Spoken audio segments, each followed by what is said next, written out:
Sir నిన్న సునీత గారు ఒక అలిగేషన్ చేశారు. ఆ రోజు 15th మార్నింగ్ 1:37 నుంచి 2:37 ఇది కదన్నా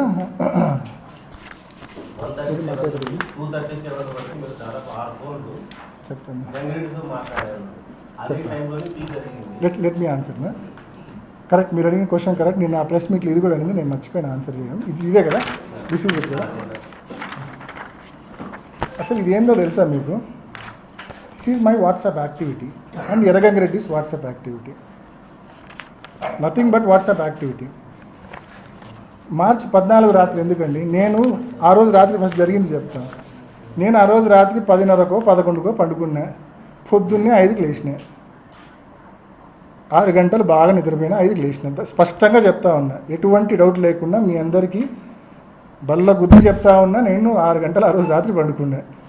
అండ్ 5 o'clock 4:45కో 5కో రఫ్గా లేచింటాం. ఈ వాట్సాప్ యాక్టివిటీ అంటే ఏంది అని క్వశ్చన్ మీది, అంతే కదన్నా? ఈ వాట్సాప్ యాక్టివిటీ అంటే ఏంటంటేనా, ఇది దిస్ ఈజ్ నాట్ సిడిఆర్. ఇది నా నుంచి గంగిరెడ్డికి ఫోన్ పోవడమో, గంగిరెడ్డి నుంచి నాకు ఫోన్ రావడమో కాదు. ఇది నా నుంచి గంగిరెడ్డికి మెసేజ్ పోవడమో, గంగిరెడ్డి నుంచి నాకు మెసేజ్ రావడమో కాదు. ఇది this is nothing but WhatsApp activity. నేను ఒక ప్రజాప్రతినిధిగా నా ఫోన్లో ఎన్నో గ్రూప్స్ ఉంటాయి. ఎన్నో పొలిటికల్ వైఎస్ఆర్సీపీ పులివెందుల అని, వైఎస్ఆర్సీపీ మైదుకూరు అని, వైఎస్ఆర్సీపీ కడప అని రకరకాలైన గ్రూపులు ఉంటాయి నా ఫోన్లో. సో ఆ గ్రూపులు ఉన్న నేపథ్యంలో సహజంగానే మనం రాత్రి ఫోన్ పక్కన పెట్టి పండుకుంటాం. మనం పండుకున్న టైంలో కూడా మన ఫోన్కు నెంబర్ ఆఫ్ మెసేజెస్ వస్తుంటాయి. మెసేజ్ వచ్చిన ప్రతిసారి వాట్సాప్ యాక్టివిటీ ఉన్నట్టు. సపోజ్ 1:37 8వ సెకండ్కు అవినాష్ రెడ్డి వాట్సాప్ యాక్టివ్గా ఉండిందంటే నేను మేల్కొని చదువుతానట్టు కాదు అర్థం. నేను నిద్ర మేల్కొని నైట్ డ్యూటీ చేసి చదువుతానట్టు కాదు అర్థం. దాని అర్థం ఆ టైంలో నా ఫోన్కి ఇన్కమింగ్ మెసేజ్ వచ్చిందని అర్థం. ఆల్ ఇన్కమింగ్ మెసేజెస్ వచ్చిన టైమింగ్స్ అంతే తప్ప ఆ టైంలో నేను మేల్కొని మెసేజ్లు చదువుతున్నా అని పొరపాటున కూడా అర్థం కాదు. దీని మీద మీకు కొంచెం ఎక్స్ప్లెనేషన్ కూడా నేను ఇచ్చిన, ఒక నోట్ ఇస్తున్నా. అంటే this is nothing but WhatsApp activity. దీన్ని కూడా మసిపూసి దీన్ని ఏదో incoming call, out going call మాదిరి చిత్రీకరించే ప్రయత్నం జరిగింది. అంటే అవినాష్ రెడ్డి, ఎర్రగంగిరెడ్డి టైం స్టాంపులు మీరు తీసినారు కదా, వాట్సాప్ టైం స్టాంపులు. ఆ రోజు రాత్రి పులివెందుల్లో ఒక 50,000 మందికి మొబైల్ ఫోన్లు ఉన్నాయనుకుంటే, ఉదాహరణకి 50,000 మందికి మొబైల్ ఫోన్లు ఉన్నాయనుకుంటే పులివెందుల్లో కనీసము తక్కువ ఒక 30,000 మందికి నైట్ టైం వాట్సాప్ యాక్టివిటీ ఇట్లా ఈ రకంగానే ఉండింటుంది. అంటే 30,000 మంది కుట్రదారులేనా? ఏంది అసలు? లాజిక్ ఉండాలి కదా. అంత ప్రీమియర్ ఇన్స్టిట్యూటు ఇంత నీచమైన అలిగేషన్స్, ఇంత సెన్స్లెస్ అలిగేషన్స్ చేయడము, దాన్ని పట్టుకొని మా పీపీటీ పెట్టి మసిపూసే కార్యక్రమం. ఏంది అలిగేషన్స్? కొంచెం అర్థం, ఎవరితో అన్నా టెక్నికల్ ఎక్స్పర్ట్తో అన్నా మాట్లాడితే అర్థమవుతుంది. మనం పండుకున్నప్పుడు కూడా మనకు మెసేజ్లు వస్తే కన్నా బ్యాక్గ్రౌండ్లో వాట్సాప్ యాక్టివ్గా ఉన్నట్టు చూపిస్తుంది ఆ టైం స్టాంప్లో. దట్ ఇన్ ద సెన్స్ నేను మేల్కొని చదువుతానంటే కానే కాదు అది అర్థం. And to be very clear, ఎవరితో అయినా వెరిఫై చేసుకోమని చెప్పండి. ఆ రోజు రాత్రి ఒక 6 hours నా ఫోన్ ఐడియల్గా ఉంటుంది, నేను పండుకున్నా కాబట్టి. అండ్ పొరపాటున కూడా అవుట్ గోయింగ్ మెసేజ్ పోయిండే ఛాన్సే లేదు. కారణం ఏంటంటే ఓన్లీ ఇన్కమింగ్ మెసేజ్ను ఎవరు నిలవరించలేరు. ఫోన్ ఆన్లో ఉన్నప్పుడు ఇన్కమింగ్ మెసేజ్ రాకుండా ఆపగలమన్నా? వస్తాయి కదా సహజంగానే. బట్ దట్టు ఎర్రగంగిరెడ్డి నుంచి నాకు ఎటువంటి ఇన్కమింగ్ మెసేజ్ రాలేదు. మళ్ళీ అది కూడా క్లియర్గా చెప్తున్నా. నాకు ఆ రోజు రాత్రి ఒక 10 మెసేజ్లు వచ్చిండొచ్చు. వివిధ గ్రూప్స్లో ఉంటాం కాబట్టి పార్టీకి సంబంధించి రకరకాలైన మెసేజ్లు వచ్చిండొచ్చు. తప్పేముంది దాంట్లో? వాట్సాప్ యాక్టివిటీ ఉంటే తప్పు చేసినట్ట? ఏంది అసలు ఈ విమర్శలేంది, ఈ నిందలేంది? అసలు నేను చెప్పిన హియర్సే ఎవిడెన్స్లో కానీ, నేను చెప్పిన ఆ గూగుల్ టేక్అవుట్లో కానీ, ఇందాక చెప్పిన ఈ వాట్సాప్ యాక్టివిటీలో కానీ ఏమన్నా బేస్ ఉందా ఒకసారి మీరు ఆలోచించండి. కొంచెమన్నా బేస్ ఉందా ఒకసారి మీరు ఆలోచించండి. మీ విజ్ఞతగా నేను వదిలేస్తాను, వాళ్ళ విజ్ఞతగా నేను వదిలేస్తాను, నన్ను విమర్శించే వాళ్ళ విజ్ఞతగా నేను వదిలేస్తాను. ఎంత నీచమంటే ఈ 3 ఏళ్ళుగా ఎంత ఘోరంగా క్యారెక్టర్ అసాసినేషన్ చేసినారంటే, ఈ కేసు వల్ల నన్ను ఎన్ని ఇబ్బందులు పెట్టినారంటే, మా కుటుంబం ఎంత సఫర్ అయిందంటే, మా నాన్న వయసు 74 ఏళ్ళు, లోపల జైల్లో మగ్గుతున్నాడు సమస్యలతో. ఆయన ఏం కర్మ పాపం, ఏం తప్పు చేసినాడని ఈ రోజుకి ఆయన ఒకే ప్రశ్న, నేను నా జీవితం అంతా ఎవరికి తెలిసి ద్రోహం చేయాలని, నాకేంది ఈ కర్మ అని బాధపడతాడు. పులివెందుల్లో ప్రతి ఒక్కరికి తెలుసు మా నాన్న ఎవరికి తెలిసి ఎవరికి ద్రోహం చేయలే. అటువంటి వ్యక్తిని అన్యాయంగా లోపలేసినారు. ఆ ఉదయ్ అనే పిల్లోడు, వాని మీద అలిగేషన్ ఏంది, మధ్యరాత్రి 4 గంటలకు రోడ్లో తిరుగుతానంట. నేను రోడ్లో తిరిగితే రోడ్లో తిరిగితే కేసులో ఇరికిచ్చేస్తారా? ఏమన్నా అలిగేషన్సా అండి? అన్యాయంగా మనుషులను లోపలేసి వ్యవస్థల్లో వాళ్ళకున్న పలుకుబడి ద్వారా చంద్రబాబు నాయుడు గారిని ఉపయోగించుకొని, ఢిల్లీలో ఉండే బీజేపీలోని టీడీపీ పెద్దలను ఉపయోగించుకొని సర్వనాశనం చేసినారు. ఈ కేసును రాజకీయం చేసి చంద్రబాబు చేతిలో పావులుగా మారి మమ్మల్ని సర్వనాశనం చేసినారు. చాలా ఇబ్బందులకు, చాలా నరక యాతనకు గురి చేసినారు మమ్మల్ని. అయినా ఐ స్టిల్ సే, ఇంత అనుభవించిన తర్వాత కూడా, ఏ తప్పు లేకుండా ఇంత అనుభవించిన తర్వాత కూడా చెప్తున్నా, ఎవడో అంటాడు యాంటిసిపేటరీ బెయిల్ వస్తే నాకు పెద్ద రిలీఫ్ అని. ఏందా రిలీఫ్? నేను ఏమైనా చేసి ఉంటే కదా నాకు రిలీఫ్. నేను నరకం అనుభవిస్తాను. నాకు అది రిలీఫ్ ఎట్లయితుంది? నాకు సంబంధమే లేదు ఆ కేసుతో. యాంటిసిపేటరీ బెయిల్ వస్తే అది రిలీఫ్ వచ్చినట్టు అంట. ఈ నోటికి వచ్చింది మాట్లాడతారు. సాక్ష్యాలు తారుమారయ్యాయి అనేది నిర్ధారిస్తుంది సిబిఐ. మీరు వెళ్ళే సమయానికి 9 మంది అక్కడ ఉన్నారని మీరు చెప్తున్నారు. 9 మందిలో ఎవరు కూడా లోపలికి వెళ్ళనివ్వట్లేదు, తలుపులు వేసేసి చేశారు. మీరు వెళ్ళిన తర్వాత ఈ సాక్ష్యాలు తారుమారు ప్రక్రియ జరిగింది అంటున్నారు. ఆ 9 మంది ఎవరైనా చేసింటారని లేదు. నేను let me be very clear to answer. మనము 6:30కి పోయినాం. ఇందాక నేను చెప్పినట్టు 6:30కి పోయినాం. 7:10 వరకు వాళ్ళ సిబిఐ రికార్డు ప్రకారం కూడా 7:10 వరకు ఎర్రగంగిరెడ్డి, శంకరయ్య సిఐ వీళ్ళందరూ వచ్చే వరకు కూడా that scene of crime was intact. పోలీసులకు ఎవరు ఇన్ఫార్మ్ చేసింది? నేను. వాళ్ళు కాదు ఇన్ఫార్మ్ చేసింది. మర్డర్ అని తెలిసి, లెటర్ ఉందని తెలిసి, ఆయన డెత్ నోట్ ఉందని తెలిసి వాళ్ళు కాదు ఇన్ఫార్మ్ చేసింది. వాళ్ళ డ్యూటీ, వాళ్ళ రెస్పాన్సిబిలిటీ వాళ్ళు నిర్వర్తించలేదు. సునీతక్క, రాజశేఖర్ అండ్ శివప్రకాష్ వాళ్ళు ఇన్ఫార్మ్ చేయలేదు. 7:10కు గంగిరెడ్డి వచ్చిన తర్వాత ఈ తతంగం జరిగిందనేది సిబిఐ కేసులో కూడా ఉండేది. నా ప్రశ్న ఏంటంటే, అవినాష్ రెడ్డికి అటువంటి తప్పుడు ఉద్దేశాలు ఉంటే అవినాష్ రెడ్డి పోయింది 6:30కి. 7:10 వరకు ఏం చేస్తాడబ్బా అవినాష్ రెడ్డి అక్కడ? అంటే నేను పోయినప్పుడు it was very simple atmosphere. లోపల 5 మంది, లోపల బయట 4, 9 మంది. 7:10కి కొన్ని 100 మంది ఉన్నారు కదా. అసలు గంగిరెడ్డికి ఫోన్ చేసిందే శివప్రకాష్ రెడ్డి కదా. అసలు గంగిరెడ్డి రాకుంటే అది ఉండేదే కాదేమో, అసలు స్క్రీనింగే జరిగిండేది కాదేమో బహుశా. So simple.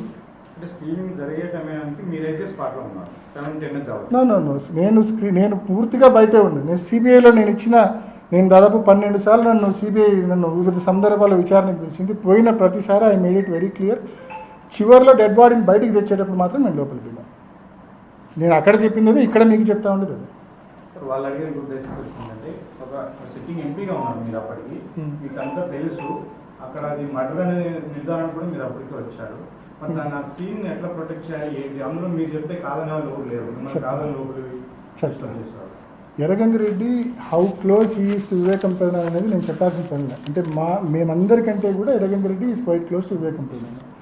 రెండోది నేను చెప్పాలనుకుంది ఏంటంటే, ఈ హార్ట్ అటాక్ థియరీ గురించి మీరు ఇండైరెక్ట్గా నన్ను అడుగుతున్నారు. నేను చెప్పాలనుకుంది ఏంటంటే, అది మా స్టేట్మెంట్. హార్ట్ అటాక్ థియరీ మా దగ్గర నుంచి రాలేదండి పొరపాటున కూడా. ఇన్ఫ్యాక్ట్ సునీతక్క సిబిఐ చాలా మందితో తప్పుడు సాక్ష్యాలు చెప్పడానికి ట్రై చేసినారు.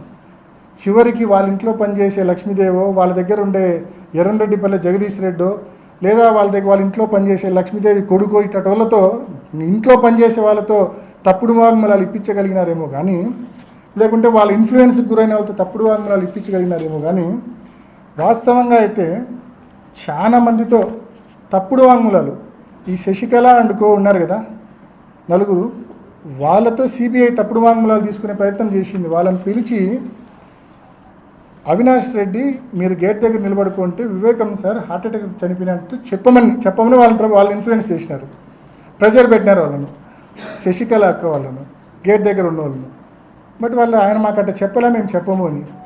ఇంకొక వ్యక్తి గేట్ దగ్గర హిమకుంట్ల వాసి, నేను సిబిఐలో పేరు కూడా చెప్పిన, ఆ వ్యక్తి గేట్ దగ్గర కొంచెం గట్టిగా మాట్లాడి లోపల పోతాడు. నేను ఆ వ్యక్తి పేరు కూడా సిబిఐలో చెప్పిన. ఆ వ్యక్తి ఇంటికి సునీతక్క, రాజశేఖర్ 2 సార్లు పోయినారు.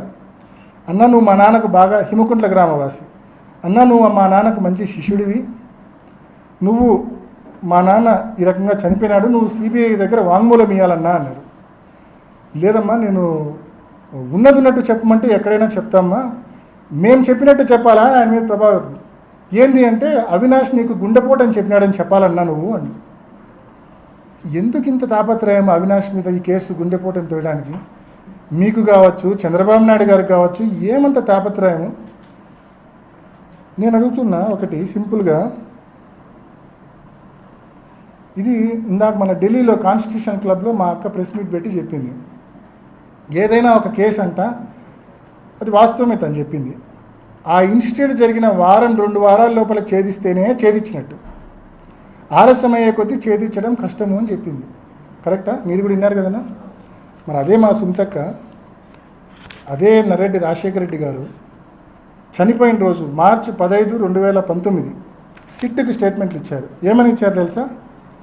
మాకు కృష్ణారెడ్డి ఫోన్ చేసినప్పుడు మా నాన్నకు గాయాలున్నాయి, బాత్రూంలో పడి ఉన్నాడు అంటే మా నాన్నకు గతంలో కూడా హార్ట్ ప్రాబ్లం ఉన్నందున బహుశా హార్ట్ అటాక్ వచ్చి అందువలన కింద పడి తలకు ఏదైనా తగిలి గాయాలై ఉంటాయేమో అని ఊహించి కృష్ణారెడ్డిని ఆ విధంగా పోలీసులకు ఫిర్యాదు చేయమని చెప్పినాము. ఇది ఎవరండి? అవినాష్ రెడ్డి కాదు చెప్పింది, నర్రెడ్డి సునీత గారు, నర్రెడ్డి రాజశేఖర రెడ్డి గారు. వాళ్ళు సిట్కి ఇచ్చిన వాంగ్మూలం ఇది. So it was their theory అని చెప్తా ఉన్నా స్పష్టంగా. అండ్ యాడెడ్ టు దట్ దీనికి సబ్సిక్వెంట్గా కంటిన్యూయేషన్ ఇంకో ప్రూఫ్ చూపిస్తా. వీళ్ళందరూ కలిసే కదా రాజశేఖర రెడ్డి గారు, శివప్రకాష్ రెడ్డి గారు, సునీతమ్మ హైదరాబాద్ నుంచి అంతా కలిసే కదా బయలుదేరింది. ఇందాక నేను చదివి వినిపించింది సునీతక్కది, రాజశేఖర్ వాళ్ళ ఇద్దరు స్టేట్మెంట్లో ఉంది. హార్ట్ అటాక్, స్టంటు, కింద పడినాడు, తల గాయమైంది. ఇది Adinarayana Reddy SIT investigation attend అయినాక బయటకు వచ్చి ఇచ్చిన స్టేట్మెంటు. స్పష్టంగా చెప్తాడు. శివప్రకాష్ రెడ్డి ఆయన కొడుకు వాళ్ళిద్దరు కూడా ఇట్లా గుండెపోటుతో చనిపోయినట్టు మీరు వినండి. అధికారులు టీడీపీ ఎమ్మెల్సీ బీటెక్ రవి, మాజీ మంత్రి ఆదినారాయణ రెడ్డి, డ్రైవర్ దస్తగిరి ప్రకాశ్ను ప్రశ్నించారు. ఇద్దరు నుంచి వివరాలు సేకరించారు. వివేకానంద రెడ్డి మార్చి 15 నాడు ఉదయాన్నే నేను విజయవాడలో ఉన్నప్పుడు టీవీ వివేకానంద రెడ్డి గారు గుండెపోటు వలన చనిపోయినాడనే వార్త మేము విజయవాడలో ఉన్నప్పుడు జరిగినది. ఆ రోజు నేను నాతో పాటు శేఖర్ రెడ్డి అని మా కజిన్ ఒక ఆయన కాంట్రాక్టరు, శివప్రకాష్ రెడ్డి వివేకానంద రెడ్డి గారి యొక్క సొంత బావమరిది ఫోన్లో దొరికినప్పుడు నేను చెప్పిన మాట సారీ చెప్పినా బాధాకరంగా. ఎందుకు నా ఇట్లా జరిగిందంటే ఆయన ఎక్కువ సిగరెట్ తాగేవాడని, స్టంట్ వేసినారని, వామిటింగ్ వల్ల జరిగిందనే విషయం చెప్పిన తర్వాత వాళ్ళ కొడుకు కూడా నాతో మాట్లాడితే అదే విషయం చెప్పినాడు. ఈరోజు అన్ని విషయాలు ప్రస్తావనకు వచ్చినాయి. మీకు పరమేశ్వరరెడ్డి తెలుసా, రవీంద్రనాథ్ రెడ్డి బీటెక్ ఎలా పరిచయము, ఇంకా ఎలా జరిగిండొచ్చు అని వివిధ ప్రశ్నలు వేసినప్పుడు ఒకటే చెప్పిన, మీ అందరికీ మనసాక్షి తెలుసు, మనసాక్షి తెలుసు. విన్నారు కదా స్పష్టంగా.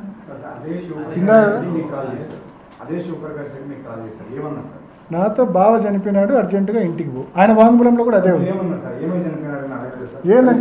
ఏందంకుల్ మీరు మాట్లాడేది అంటే అవునమ్మా అని కొంచెం వీపింగ్టన్తో మాట్లాడాను. అర్జెంటుగా పోమ్మా, మేము ఊరం లేము. సో ఇమీడియట్గా పోయినాం ఇంటికి. That's what. నేను రీజన్ ఏం చెప్పలేదు. నేను అదే నా వాంగ్మూలంలో ఉంది, అదే తన వాంగ్మూలంలో కూడా ఉంది. మీరు చూస్తే అర్థమవుతుంది. శివప్రకాష్ రెడ్డి నేనే ఫోన్ చేసినాను. నా క్వశ్చన్ కూడా అదేనా, ఇంత జరిగిన తర్వాత అక్కడ లెటర్ ఉందని తెలిసిన తర్వాత, చంపబడ్డాడని తెలిసిన తర్వాత, డెత్ నోట్ ఉండి చదివిన తర్వాత ఏ రకంగా వాళ్ళు ఈ రకమైన స్టేట్మెంటు సిట్కి ఇచ్చినారనేదే నా ప్రశ్న. ఆ రోజే మర్డర్ అని తెలిసింది వాళ్ళొక్కరికి 100% మర్డర్ అని తెలిసింది. ఆ లెటర్ మూలకంగా వివేకానంద రెడ్డి గారు రాసిన లెటర్ వలన మర్డర్ అని తెలిసింది వాళ్ళొక్కరికే. ఫొటోస్, వీడియోస్ కూడా వాళ్ళు తెప్పించుకున్నారు 6:30 కల్లా. So having clear knowledge that it is a murder, why they did not inform police? నేను ఇన్ఫార్మ్ చేసి క్లియర్గా వివేకానంద రెడ్డి గారు చనిపోయినారు, చాలా రక్తం ఉంది, తొందరగా రండి. This is what I said. బెడ్రూమ్లో, బాత్రూంలో చాలా రక్తం ఉంది, వెంటనే రండి. నేను ఎటువంటి కంక్లూషన్ ఇవ్వలేదు. నేను స్పష్టంగా చెప్పిన, గతంలో కూడా చెప్పిన, యూ కెన్ చెక్. సునీతమ్మ మాట్లాడిన ప్రతిసారి కూడా 5 స్థాయిలో విచారణ జరపాలంటే తప్పనిసరిగా అవినాష్ బీజేపీలో పోతారని ఒక కామెంట్ ఎందుకు ఆ రాజకీయపరమైన అంశం? ఇది joke of the century Avinash Reddy బీజేపీలో పోవడం జోక్ ఆఫ్ ద సెంచరీ. ఇంకొక 7 జన్మలు నాకు దేవుడు ఇచ్చినా కూడా అది జరగదు. ఎందుకు ఊరికి ఆమె కావచ్చు, ఆమె కొంతమంది కిరాయి మైకులను ఏర్పాటు చేసుకుంది. మా పులివెందుల్లో టీడీపీ ఆయన క్యాండిడేట్ ఏం పేరు, ఆయన పేరు రవి అనే అతన్ని, అదేవిధంగా దస్తగిరి అనే అతన్ని, వీళ్ళందరూ కిరాయి మైకులు. వీళ్ళతో ఏంటంటే చెప్పిస్తా అంటారు ప్రజలను కన్ఫ్యూజ్ చేయడానికి. So basically it is baseless. ఎందుకు అసలు అటువంటి అయోటా ఆఫ్ డౌట్ రావడమే ఆశ్చర్యంగా ఉంది. కొత్తగా ఇంకో పొలిటికల్ ఆస్పెక్ట్ ముందుకు తీసుకొచ్చారు. 2009లో రాజశేఖర రెడ్డి గారు చనిపోయిన వెంటనే Pulivendula seat by election me father అడిగారు, అది కుదరదని అప్పుడు ఒక గొడవ అయిందని చెప్పి షర్మిల న్యూ ఇష్యూస్. ఇవన్నీ 2011లోనే షర్మిలకి ఎందుకు చెప్పలే? రాజశేఖర రెడ్డి గారు చనిపోయింది 2009లో కదా, ఎందుకు చెప్పలే? 2023, 24లో ఎందుకు చెప్తా ఉంది? Common sense. ప్రజల మైండ్స్ను పొల్యూట్ చేసే ప్రయత్నం చేస్తూ ఉంది. ప్రజల బుర్రలను ఖరాబ్ చేయడం, కన్ఫ్యూజ్ చేయడం, పొల్యూట్ చేసే ప్రయత్నం చేస్తూ ఉంది. మా నాన్న ఎప్పుడు నాకు తెలిసినంత వరకు రాజకీయాల్లో ఆయన ఒకే ఒకసారి పదవిలో ఉండింది. ఇంతకుముందు ఉప సర్పంచ్గా పులివెందులకు ఉన్నాడు. తర్వాత ఎన్టీఆర్ టైంలో అనుకుంటా వేముల ఏకగ్రీవం కావాలని చెప్పి రాజశేఖర రెడ్డి గారు స్వయంగా నాన్న నువ్వు ఉండు వేములకు జెడ్పీటీసీగా అంటే పులివెందులకు వేములకు అప్పుడు జెడ్పీటీసీగా ఉన్నాడు అంతే. ఇంక ఎప్పుడు వేములకు. సో ఎప్పుడు ఇంకా పదవుల్లో ఆయన ఎప్పుడు లేడు. ఆయన ఎప్పుడు పెద్దగా కోరింది కూడా లేదు పదవులు కావాలని. అంటే వీళ్ళు చెప్పేది ఎప్పటి నుంచో ఫ్యామిలీకి డెకేడ్స్ నుంచి 2 ఫ్యామిలీలకు స్ప్లిట్ ఉందని చెప్తారు. అంటే మా నాన్న వివేకానంద రెడ్డి గారి గెలుపు కోసము అండ్ 2 సార్లు ఎమ్మెల్యే, ఎంపీ, ఎన్నోసార్లు వివేకానంద రెడ్డి గారి గెలుపు కోసం మా నాన్న కృషి చేసినాడు, కష్టపడినాడు. మా నాన్న కూడా పులివెందుల్లో ఒక 2-3 మండలాలు చూసుకుంటా అన్నాడు. సో ఈ సడన్గా ఈరోజు వచ్చి మా ఎన్నో డెకేడ్స్గా మాకు వాళ్ళకు మధ్య విభేదాలు ఉన్నాయని చెప్పడం అనేది హాస్యాస్పదంగా అనిపిస్తుంది. అంత విభేదాలు ఉంటే ఏంటికి కానీ నాకు ఫస్ట్ ఫోన్ చేసింది ఎందుకు చేసినారు? మీరే కదా చేసింది నాకు ఫస్ట్ ఫోన్. ఏంటికి చేసినట్టు? అంత విభేదాలు ఉన్న వ్యక్తికి చేయకూడదు కదా. సో ఏదన్నా మాట్లాడితే అర్థం ఉండాలి, అంటే అర్థం లేకుండా మాట్లాడకూడదు. అండ్ మరీ ముఖ్యంగా చెప్తున్నా వివేకం సారు చనిపోయే రోజు కూడా నా కోసం పనిచేసినాడు. మనస్ఫూర్తిగా చెప్తున్నా. ఈరోజు ఎంపీ టికెట్ను ఒక మోటివ్గా చూపించడము అంతకంటే నీచం ఉండదు. చనిపోయే రోజు 2014 చివరి రోజు ప్రచారం మీరు ఒకసారి చూడండి. డెకేడ్స్ నుంచి విభేదాలు ఉన్నాయని మా అక్కలు చెప్తా ఉన్నారు. కానీ వివేకం సార్ పాపం ఎప్పుడూ అట్లా లేడు. 2014 ప్రచారం చివరి రోజు వేంపల్లి టౌన్లో తిరిగినాం. మీ దగ్గర పాత వీడియోలు ఉంటే తీసి చూడండి. వేంపల్లి టౌన్లో 3 గంటలు ర్యాలీ చేసి వేంపల్లి అడ్ రోడ్లో ఆయన ప్రసంగించినాడు. ఆ 3 గంటల ర్యాలీలో కావచ్చు, అడ్ రోడ్లో కావచ్చు, ఆయన ఒక 10 సార్లు చెప్పినాడు నా 2 కొడుకులను జగన్ను అవినాష్ను గెలిపిండి, రామలక్ష్మణ్ను గెలిపిండి అని 10 సార్లు చెప్పినాడు ఆ మీటింగ్లో. ఇష్టం లేకుండా చెప్తారా? అట్లా సాధ్యమా మనిషికి చెప్పడం? అట్లా మనస్ఫూర్తిగా పాపం ఆయన అంత బాగా మనకు చెప్తే చివరి రోజు కూడా ఇందాక సుంతక్క మాట్లాడిన చనిపోయిన తర్వాత 10 రోజుల్లో మాట్లాడిన వీడియో ఇందాక మీకు వినిపించా. ఏమని చెప్పింది? వాళ్ళ నాన్న ఏం చేస్తానని చెప్పింది? చివరి రోజుల్లో అవినాష్ గెలుపు కోసము, జగనన్న గెలుపు కోసము తిరుగుతూ ఉన్నానని చెప్పింది స్పష్టంగా. నేను సునీతక్కను సిబిఐని క్వశ్చన్ చేస్తూ ఉన్నా. మడూరు గ్రామంలో 300 ఇల్లు ఆ రోజు డోర్ టు డోర్ తిరిగినాడు. చాపాడు మండలం మడూరు గ్రామంలో 300 ఇల్లు డోర్ టు డోర్ పెదనాన్న తిరిగినాడు ఆ రోజు వివేకం పెదనాన్న. ఇంటింటికాడ కరపత్రం ఇచ్చినాడు. కింద రఘురామరెడ్డి ఎమ్మెల్యే ఫోటో, కింద ఎంపీ అభ్యర్థి ఫోటో అవినాష్ రెడ్డి.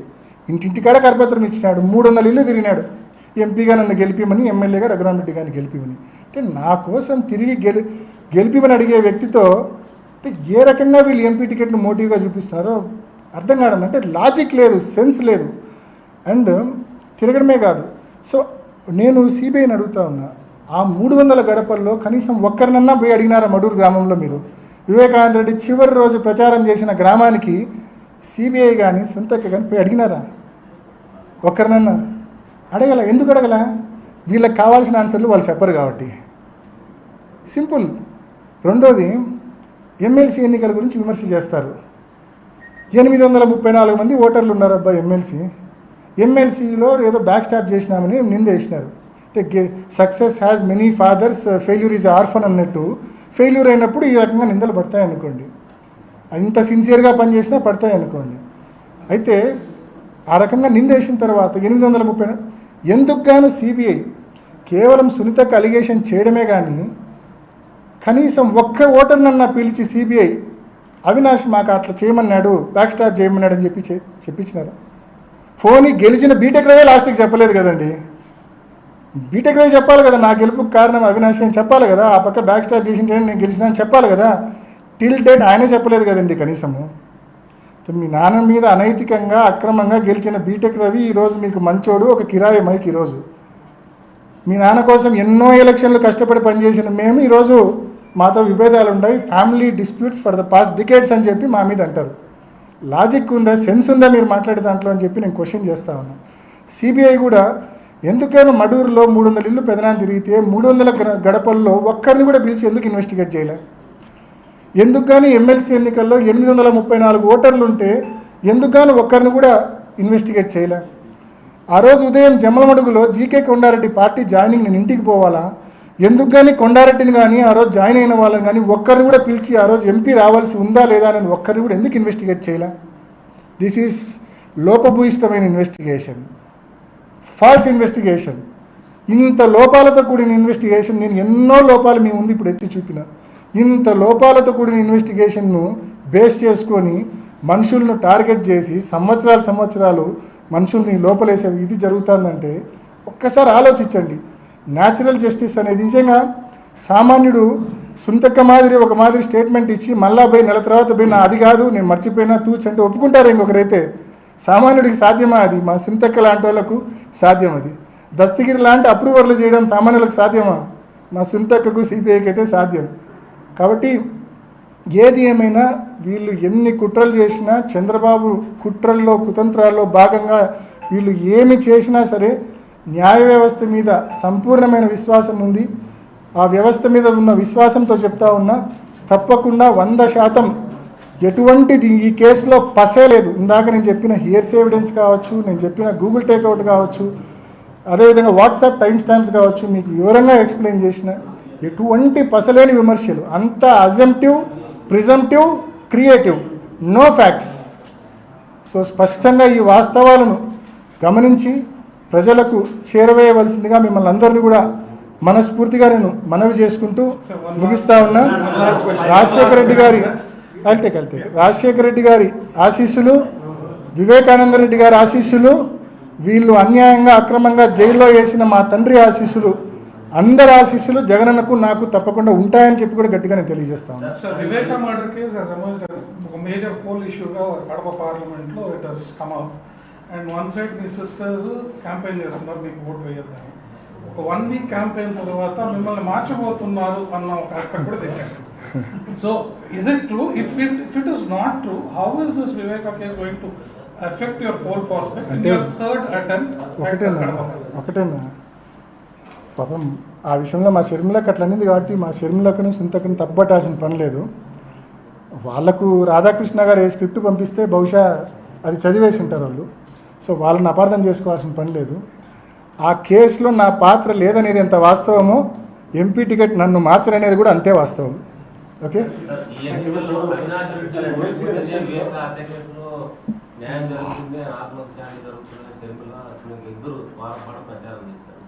వాళ్ళు ఏమైనా అనొచ్చండి. ఈరోజు వాళ్ళు ఏమైనా మాట్లాడచ్చు. నేను ఇందాక చెప్పినా కదా, ఐ హావ్ మెన్షన్డ్ ఈ విచారణ ఎలా జరిగిందో, ఏ రకంగా చీకటి ఒప్పందము, ఏ రకంగా లాలూచి పడ్డారు విచారణ సంస్థ, సునీతక్క, దస్తగిరి, ఏ రకంగా ఈ విచారణ జరిగిందనేది మీకు సీక్వెన్స్ ఆఫ్ ఈవెంట్స్ ఇంత స్పష్టంగా చెప్పిన. మీరు మనస్ఫూర్తిగా చెప్పండి అన్న, ఆయన ఆత్మకు, వివేకానంద రెడ్డి గారి ఆత్మకు శాంతి చేకూరాలంటే అవినాష్ రెడ్డి గెలిస్తేనే అది చేకూరుతుంది. అది మనస్ఫూర్తిగా చెప్పండి. ఎందుకంటే నువ్వు ఎవరితోనో